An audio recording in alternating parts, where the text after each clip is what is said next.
And it was a beautiful sunny morning, and it was quite early. I think it was about 6 o'clock in the morning. And I sort of marched down the hill. A man with one of those ubiquitous pink plastic supermarket bags. And he looked like a sort of working man, if you know what I mean. He was sort of cotton blue clothes, and fairly nondescript.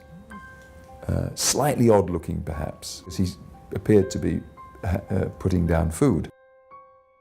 So I was suspicious, and I gathered up some of the food, and he then said that it was time for him to go, and that he wandered off back down towards the main road.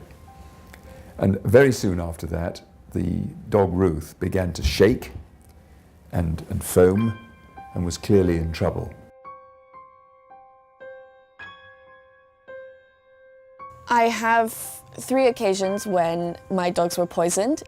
I could see her body breaking down in front of me, and she was taking steps sideways. She could barely walk, and then all of a sudden she just collapsed onto the floor. And I thought, that's it, she's dead. That's when I started screaming.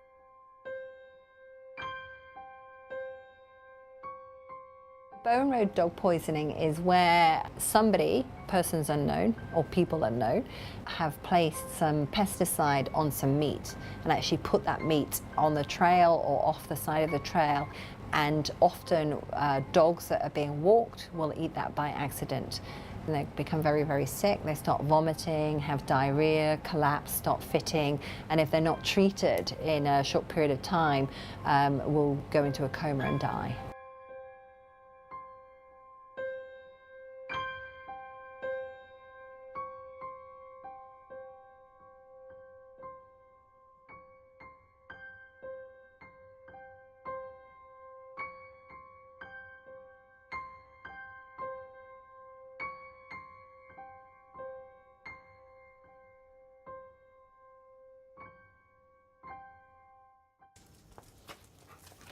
Come on, let's go.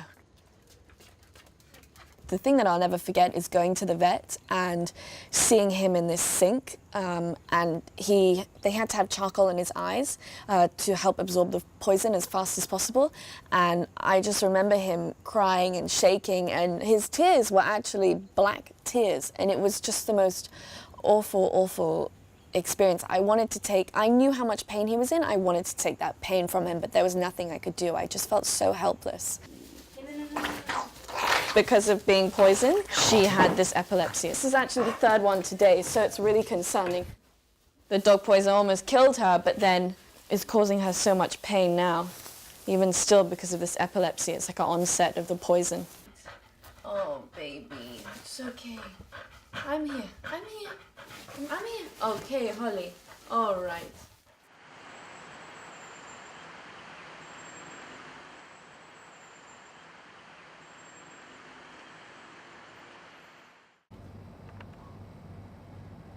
The big problem with this type of poisoning incidents is it tends to be a crime that occurs at a distance from the victim. So the bait can be laid at any time of day, and it may be laid a day or so before a dog actually gets around to eating it. So it can be very difficult to identify potential suspects with incidents because there may be a big time gap. So there have been various strategies over the years. We've actually had security guards patrolling, so visual patrols. We've had undercover patrols with our inspectors and volunteers, pretending to be hikers around areas, times of the year when we thought there might be some higher incidence of or likelihood of cases occurring. We actually have very few clues. We've had some reports of suspicious persons, but very, very vague descriptions, and no one individual has been clearly identified. We've not really got any evidence that narrows this down to a specific person.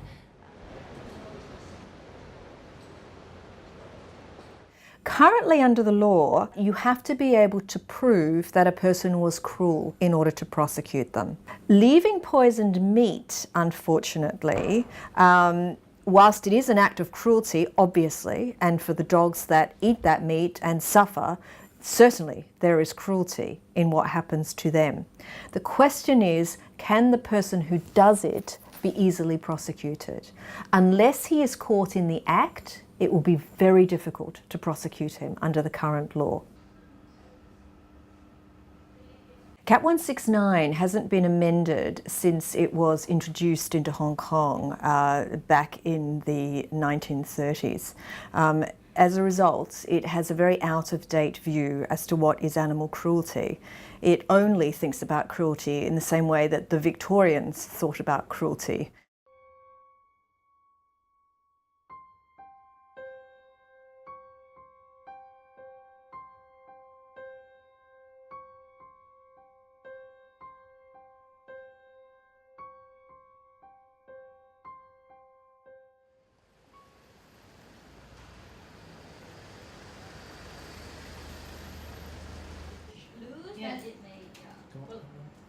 When the Cat 139B, the new animal trader licensing laws came in last year, we were really hoping that it was going to make a big difference, but of course the breeders quickly found ways around those. For example, advertising their puppies for adoption rather than selling.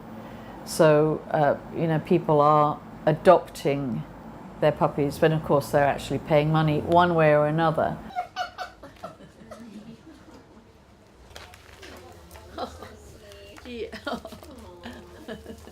The dogs that we get from the breeders are those dogs.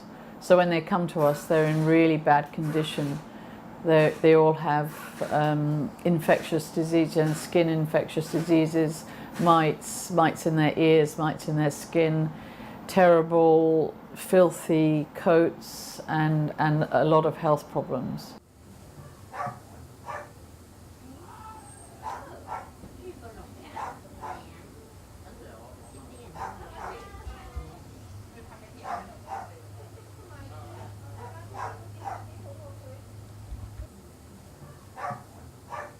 One of the issues that we were afraid of when they were introducing the new animal trader licensing laws, that there wouldn't be enough staff to actually make sure that any breeders were prosecuted, you know, for not having licenses, and I don't think there's enough staff.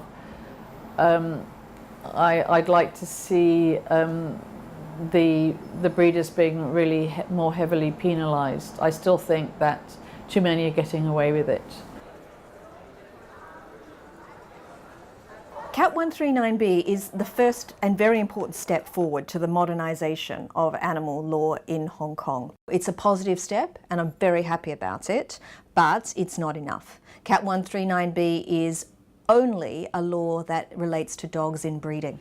There are dogs in many other contexts used in Hong Kong that are not being treated properly, and unless or until there is evidence proved to the criminal standard, which is beyond all reasonable doubt, that that animal has suffered cruelty, then there's nothing that any prosecution or enforcement group can do to protect those animals. And that I see as a major, glaring omission in the legislation at this time.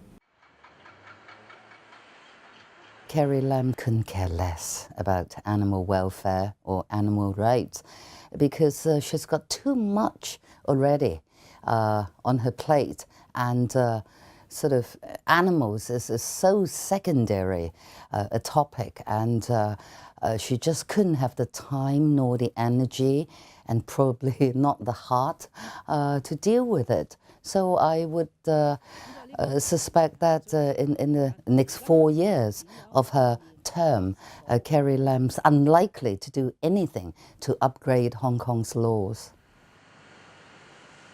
In terms of the animal management system in Hong Kong, currently in response to complaints of nuisance, the government will send teams out to investigate. And if that nuisance happens to be related to a dog that's straying, not with an owner, then that dog will effectively be arrested and taken back to the government kennels. And in that situation, the dogs are held for a period of time to allow an owner to come forward, and after that they're then assessed to see whether they're suitable for rehoming. But unfortunately, in some of these situations, the animals aren't suitable, or no owner comes forward for whatever reason, and those animals may eventually be humanely destroyed.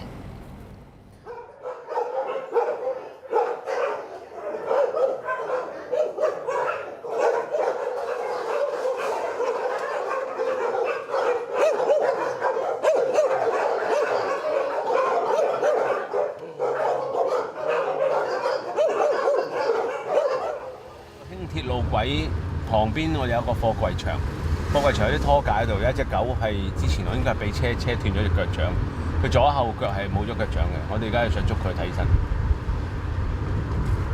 咁隻狗好快就得，雖然冇咗腳掌，但係都3隻腳都走得好快嘅。試過幾次捉佢唔到，因為地方太大啦，有公園、有球場、有好多圍村啲窿窿罅罅，同埋我又唔敢夾硬捉，因為佢處身嘅地方喺旁邊就係輕鐵路軌嚟嘅。係冇欄嘅，淨行出去就已經係路軌嚟嘅。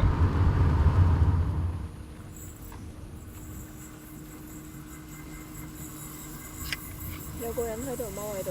喺邊啊？係咪餵緊狗？唔好射住佢啊！時時都係咁，咁咧就喺呢度咧，有時就喺呢個位置。個方向咧？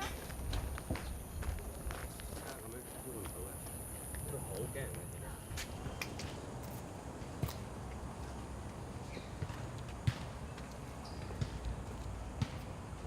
出翻去，出翻去。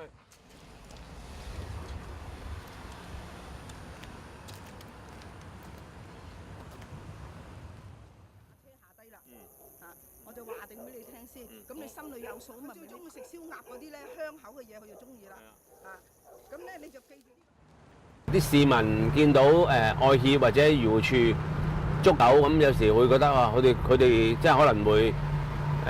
人道毀滅喎，咁但係我哋幕後守護者係從來都唔會咁做嘅，除非係傷重或者係傷得好嚴重，醫生覺得佢係好大問題，佢 suffer 啦，即係好辛苦啊，或者覺得應該要俾佢選擇第二條路，等佢安詳地走，好過喺度捱或者係一路做或者係冇得醫㗎啦咁樣，咁我哋先會咁樣做嘅。所以好多市民有時甚至乎我哋試過好多公務員。甚至乎警察都私底下打俾我哋，叫我哋接走佢，因為你接走佢啦，你哋救咗佢啦，唔好呢個漁護署都係死路一條啦咁。上邊嘅法例冇改變，流浪狗依舊係好多啊。雖然啲人關注咗件事，咁但係始終都未必係可以制衡到，或者係可以減少到。我哋喺下邊一味執，即係講得難聽啲，上面爆屎渠。你唔整翻條渠，我下邊猛執，執極都執唔切，猛洗地都係污糟，都係臭。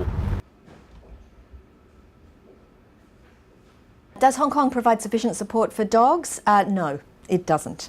What we need is an amendment to the law in order to ensure that that person, if and when they are caught, can be prosecuted simply for leaving the meat behind, regardless of whether they are seen at the crime or that there is any other kind of witness who can provide evidence that that was that particular individual who poisoned that particular dog, which is unfortunately the current situation under the law as we have now under Cap 169.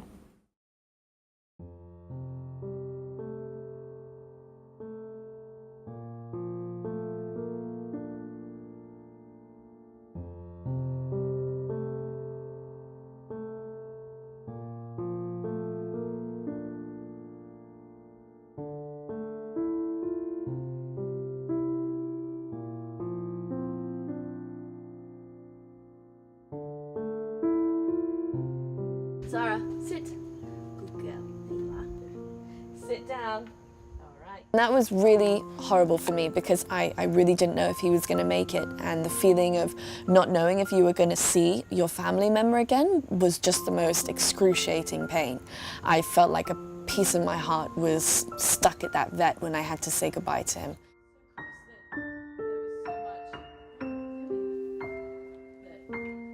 I don't think that the Hong Kong government are animal lovers. I think if they were, then perhaps they would take these crimes more seriously. It's a shame that they don't realize how much love we have for them and how much we care, and how much, again, pain this poisoner causes us. I love you, Holly. You're my birthday present. You're my birthday present, Holly. You're my birthday present. I love you. Shouldn't matter if it was a human. Of course, if this kind of thing happened to a human, they would of course call it a crime. But just because it's a dog, they don't care. It's not right. It's not right.